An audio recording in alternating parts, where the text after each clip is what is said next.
বাংলাদেশে ইস্কনকে লাগিয়ে দিয়েছে, কিভাবে এদেশে ইতিহাস আর 24 হলো আমাদের বৈষম্য দূর করার ইতিহাস।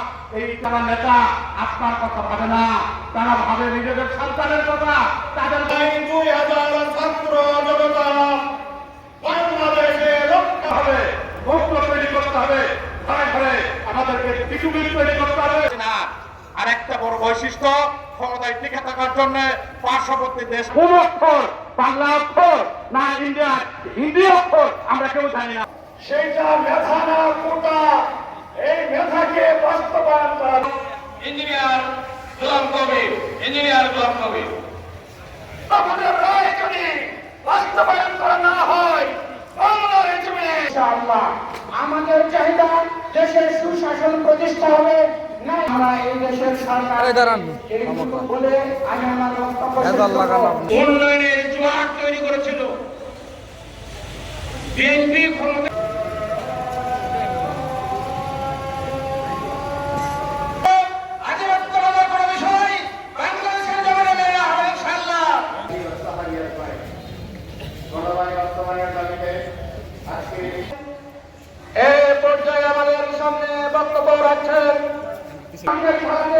আমাদেরকে যুদ্ধ করতে হয়েছে 24 সালে, সেটা হলো আমার দেশের আমার দেশের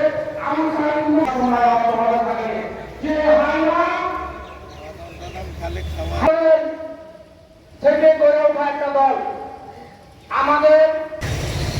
বাইসকন আপনাকেও বলে দিচ্ছি, যতই ষড়যন্ত্র করেন পলাশ বাড়িতে, মন্দির রাখার জায়গা অন্য জায়গায় আছে, এখানে না। বিশ্বজিতের কথা মনে রাখেন, এদেশের 1 ইঞ্চি মাটিও ভারতকে আমরা দিতে দিব না ইনশাআল্লাহ। তাহলে একটা স্বাধীন সার্বভৌম দেশে মুসলমানের বিরুদ্ধে যুদ্ধ করার জন্য, যুদ্ধ শুরু হওয়ার আগে যে অস্ত্র দিতে পারে সেই গাদ্দারের নাম হচ্ছে ভারত। সেই গাদ্দারের নাম ভারত হচ্ছে আমার আপনার জানের শত্রু। ভারত হচ্ছে আমার আপনার জানের শত্রু। 47 সাল থেকে আজ পর্যন্ত দেখেন তো ভারত আপনাকে উপকার করছে। আচ্ছা, আপনাদের তো বর্ডার আছে, দিল্লিতে বর্ডার আছে না? বর্ডারে কোন জিনিস এই হাসিনা 17 বছরেও কি ইন্ডিয়া বলছে ট্যাক্স ছাড়া সব জিনিস দিয়ে দিব? আওয়ামী লীগের কোনো ধর্ম নাই, আওয়ামী লীগের কোনো চরিত্র নাই, আওয়ামী লীগের দেশের জন্য আমার আপনার জান ও মালের জন্য শত্রু। কিন্তু 71 সাল থেকে আজ পর্যন্ত যতবার আন্দোলন হয়েছে, এদেশের মানুষ জীবন দিয়ে দেশের জন্য লড়াই করেছে, জীবন দিয়েছে। এই দেশের মানুষের ভাগ্য পরিবর্তন হয়নি, ভাগ্য পরিবর্তন হয়েছে এদেশের রাজনৈতিক নেতাদের। 24-এর আন্দোলনে ছাত্রদের জীবন দিয়েছিল বৈষম্য দূর করার জন্য, কিন্তু ছাত্রদের জীবনের বিনিময়ে যে আন্দোলনে নির্বাচন হয়েছে, যারা ক্ষমতায় গিয়েছে তারা আবার এই বৈষম্যমূলক রাষ্ট্র গঠন করার জন্য ষড়যন্ত্র করছে।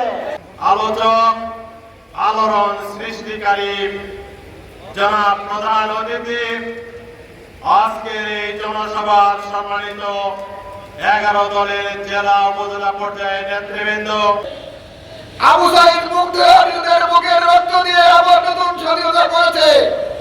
এই স্বাধীনতাকে আমাদেরকে অর্থবহ করতে হবে। আমাদের এই 54,000 বর্গ মাইলের মাটিতে কোন সকলের চোখ পড়তে দেব না। এই 54,000 এই মাটিতে কোন তেলাবাদের ঠাঁই হবে না। তারা বলে শেখ হাসিনা আসবে, বাংলাদেশ নাকি হাসবে।